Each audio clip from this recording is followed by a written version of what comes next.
আপুনি বহুত কষ্ট কৰে, দিন ৰাতি কাম কৰে, টকা আহে কিন্তু কেতিয়াও জমা নাথাকে। আপুনি কেতিয়াবা ভাবিছেনে এইটো কিয় হয়? কাৰণ সমস্যাটো আপোনাৰ ভাগ্যত নহয়, সমস্যাটো লুকাই আছে আপোনাৰ নিজৰ ঘৰৰ ভিতৰতে। শাস্ত্ৰত স্পষ্টকৈ কোৱা হৈছে, ঘৰত ৰখা কিছুমান সাধাৰণ বস্তু যদি ভুল ঠাইত থাকে, তেন্তে ধনী মানুহো লাহে লাহে দৰিদ্ৰ হৈ যায়। আজি মই আপোনাক ক'বলৈ গৈ আছোঁ এনে তিনিটা বস্তুৰ কথা, যিবোৰ বস্তু আপুনি প্ৰতিদিনে ব্যৱহাৰ কৰে, কিন্তু একেলগে ৰাখিলে লক্ষ্মী দেৱী ঘৰৰ পৰা আঁতৰি যায়। আপোনাৰ ঘৰলৈ ধন টকা পইচা আহেনে? কিন্তু খৰচ হঠাৎ বাঢ়ি যায় নেকি? বিনা কাৰণতে টকাৰ সমস্যা আৰম্ভ হয় নেকি? তেন্তে এই ভিডিঅ'টো আপুনি শেষলৈকে চাবই লাগিব। কাৰণ এই তিনিটা বস্তু যদি আজিও আপোনাৰ ঘৰত একেলগে থাকে, তেন্তে যিমান কষ্ট কৰিলেও ধন আপোনাৰ ঘৰত স্থায়ী নহ'ব। এই কথা মই কোৱা নাই, এই কথা কোৱা হৈছে বাস্তুশাস্ত্ৰত। বহুত মানুহে এই সৰু ভুলটো কৰি নিজে নিজৰ সুখ সমৃদ্ধিৰ পথ বন্ধ কৰি ৰাখে। এতিয়াও সময় আছে, ভিডিঅ'টো শেষলৈকে চাওক, কাৰণ শেষত মই আপোনাক ক'বলৈ গৈ আছোঁ এটা সৰু কিন্তু শক্তিশালী উপায়, যিয়ে দৰিদ্ৰতাৰ দুৱাৰ বন্ধ কৰি ধন সমৃদ্ধিৰ পথ খুলিব। প্ৰিয় দৰ্শক, যদি আপোনাৰ চাকৰি, ব্যৱসায়, পঢ়া শুনা, টকা পইচা নাইবা বিবাহক লৈ কিবা সমস্যা হৈ আছে, তেনেহ'লে ভিডিঅ'ৰ স্ক্ৰীণত দিয়া নাম্বাৰত আপুনি যোগাযোগ কৰিব। আমি আপোনাৰ সমস্যাসমূহ সমাধান কৰিবলৈ চেষ্টা কৰিম। ভিডিঅ'টো শ্বেয়াৰ কৰি দিব আৰু কমেণ্টত লিখিব জয় মা লক্ষ্মী। আহক এতিয়া ভিডিঅ'ৰ পৰৱৰ্তী অংশলৈ যাওঁ। ঘৰত এই তিনিটা বস্তু একেলগে ৰাখিলে কিয় দৰিদ্ৰও ধনী হয় আৰু ধনীও দৰিদ্ৰ হৈ যায়? শাস্ত্ৰত কোৱা হৈছে, নিমখ কেৱল এটা খাদ্য বস্তু নহয়, নিমখ হৈছে শক্তিৰ বাহক। যি ঘৰত নিমখ থাকে, সেই ঘৰত ধন আৰু শক্তিৰ চলাচল নিৰ্ভৰ কৰে। কিন্তু এই নিমখ কেনেদৰে আৰু ক'ত ৰখা হৈছে তাৰ ওপৰত নিৰ্ভৰ কৰিয়ে এইবোৰ হয়। বহুত মানুহে এটা ডাঙৰ ভুল কৰে, নিমখ খোলা পাত্ৰত ৰাখে, বা বাথৰুমৰ ওচৰত ৰাখে, বা পাকঘৰৰ ভুল দিশত থৈ দিয়ে। এইটো সৰু ভুল যেন লাগিলেও ই দৰিদ্ৰতাৰ ডাঙৰ কাৰণ হৈ উঠে। বাস্তুশাস্ত্ৰ মতে নিমখে ঋণাত্মক শক্তি নিজৰ ভিতৰত শোষণ কৰে। কিন্তু যদি এই নিমখ খোলা অৱস্থাত থাকে, তেন্তে সেই নিগেটিভ এনাৰ্জি ঘৰৰ ভিতৰতে বিয়পি পৰে।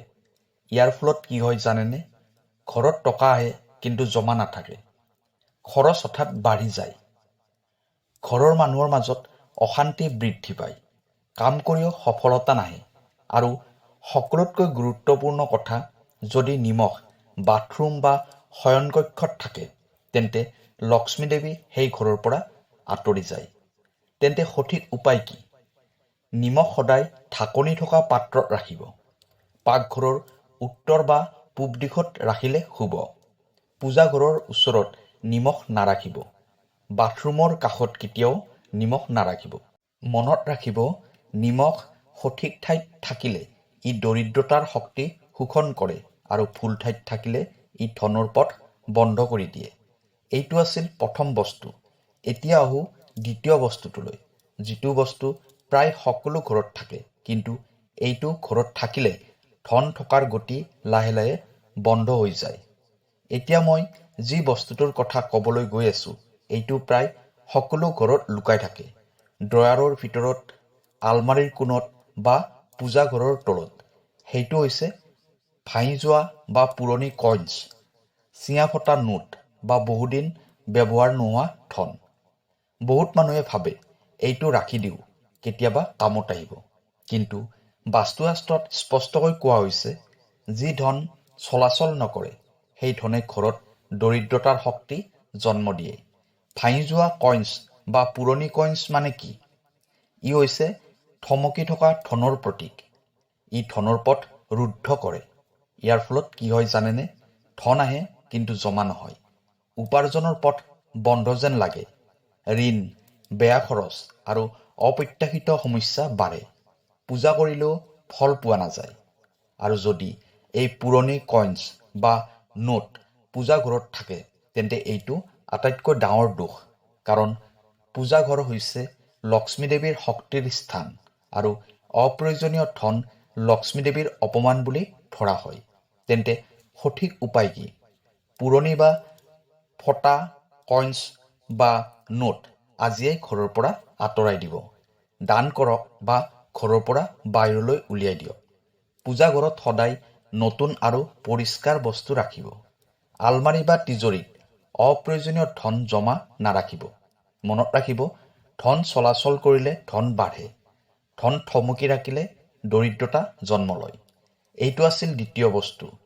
এতিয়া আহোঁ তৃতীয় বস্তুটোলৈ, যিটো বস্তু যদি ধনৰ ওচৰত থাকে তেন্তে ধন কেতিয়াও আপোনাৰ ওচৰত নাথাকে।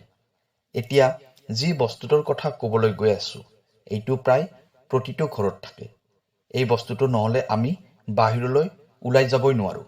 কিন্তু বাস্তুশাস্ত্ৰ মতে এই বস্তুটো যদি ভুল ঠাইত থাকে তেন্তে ই ধনৰ পথ একেবাৰে বন্ধ কৰি দিয়ে।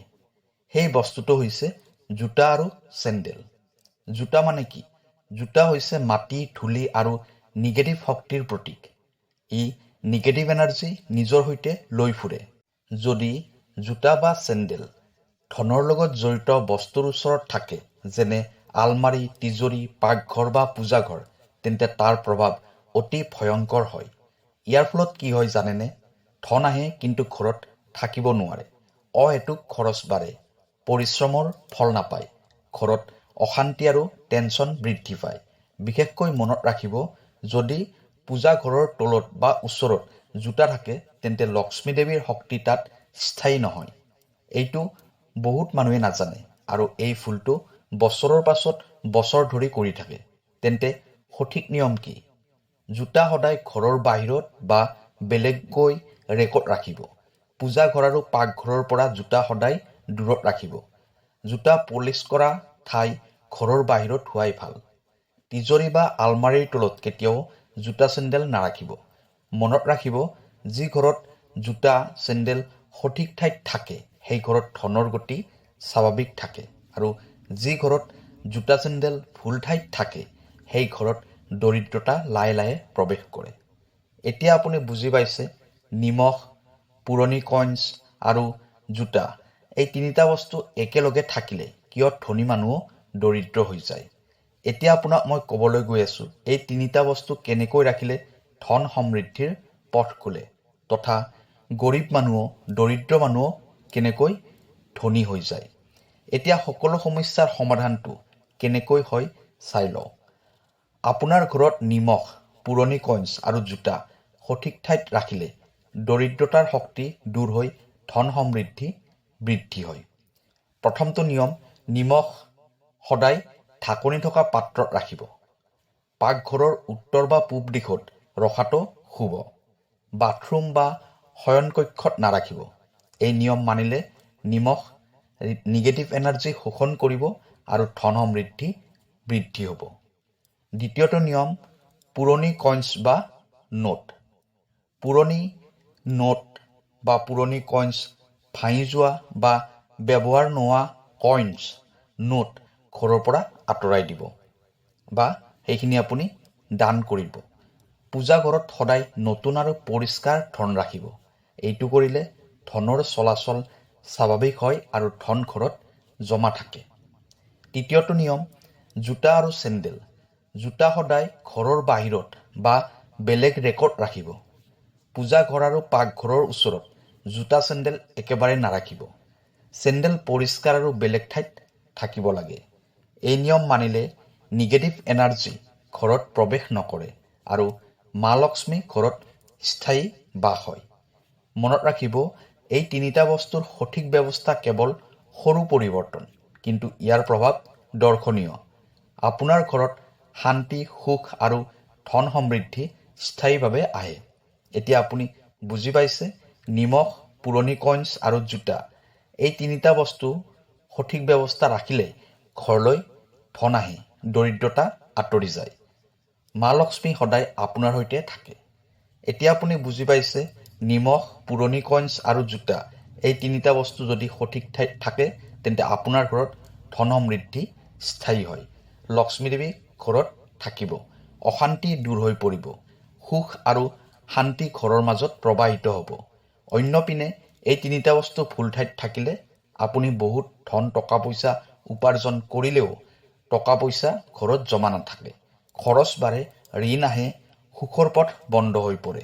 সেয়ে আজিৰ পৰাই এই সহজ নিয়মবোৰ অনুসৰণ কৰক।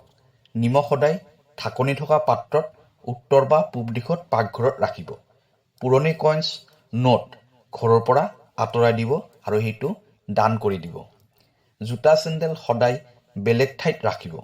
পূজা ঘৰ আৰু আলমাৰীৰ ওচৰত একেবাৰেই নাৰাখিব। এই সহজ তিনিটা নিয়মে আপোনাৰ ঘৰত ধন সমৃদ্ধি আনিব। আপোনাৰ ভাগ্য উজ্জ্বল হ'ব। মা লক্ষ্মী সদায় আপোনাৰ সৈতে থাকিব।